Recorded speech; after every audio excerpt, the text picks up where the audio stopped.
Hey guys, it's Raul again, and today I'll be sharing with you my spoiler-free review of Pride by Ibi Zobi. Now, Pride is a modern-day retelling of the beloved love story by Jane Austen, Pride and Prejudice, and it follows our two main characters, Zuri Benitez and Darius Darcy, as they kind of have this back and forth of this friends to enemies story that people know so well. Now, I'm not going to get into too many details about the plot because I feel like at this point a lot of people have been exposed to some form of the story of Pride and Prejudice, so you kind of know this whole story of kind of enemies to lovers and the bickering that goes on between the two of them. So I'm going to focus more on some of the aspects that were done in this book that came from the original and kind of how Ibi Zobi was able to kind of twist them to something more modern while still maintaining that original flavor of Jane Austen's original story. Throughout this whole novel, if you're familiar with the story of Pride and Prejudice, you see a lot of similarities between these two books and kind of how Ibi Zobi was able to take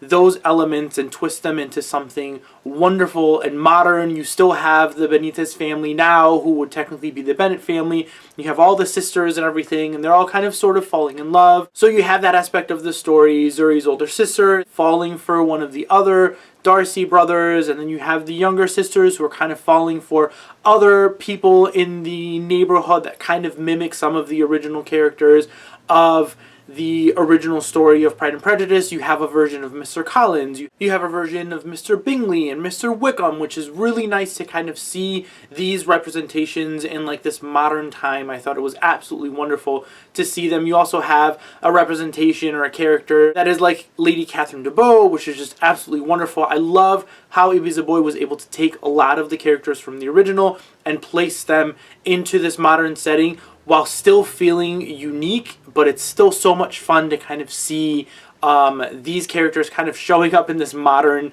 kind of time frame in this modern story. I felt it was absolutely wonderful to kind of see these characters and see how Ibi Zobi was able to take the personalities of the original characters and put them into a modern time, into this modern story. Now, apart from the characters, I feel like the one thing that really shines throughout this book is the actual plot itself.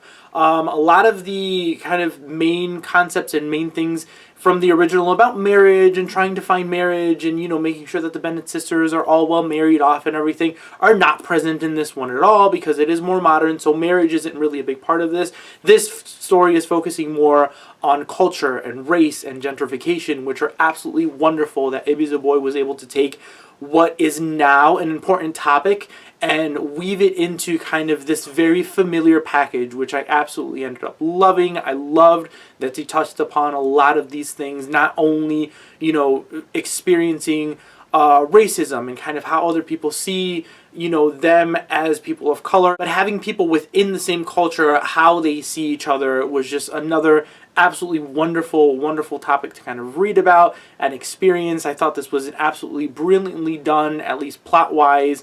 I absolutely ended up loving this one because it touches upon so many things. I mean, the topics, like I said, of gentrification and race and everything are just wonderful to see throughout this whole thing, and seeing how Zuri is kind of trying to experience her own life. She wants to kind of get away from, you know, where she lives and really get, you know, a good education. She has other dreams and aspirations and everything that don't revolve around guys, which is kind of really nice to kind of see and refreshing. You do have obviously a love story because, I mean, a Pride and Prejudice retelling without a love story I feel like wouldn't be a Pride and Prejudice retelling, but I really enjoy how Ibi Zobi was able to kind of incorporate that love story in here.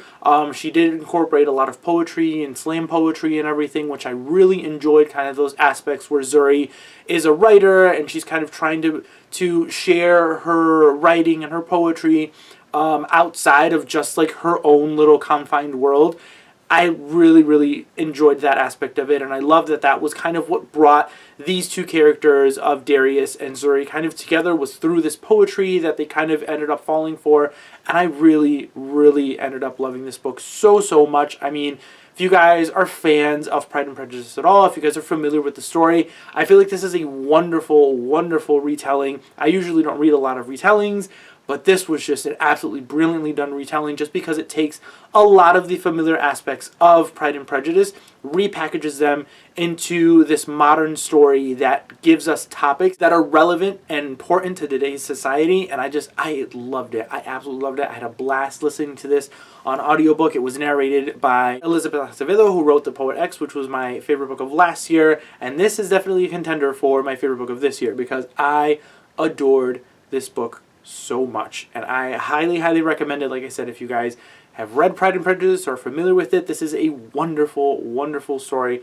to kind of jump into and see what Ibi Zobi was able to do with this classic story that is so well known. So yeah, guys, that is it for my thoughts on Pride by Ibi Zobi. Comment down below and let me know if you guys have read Pride, if you guys are planning on reading it at all. Please let me know. I would love to know. Thank you guys all again for watching, and I will see you all next time.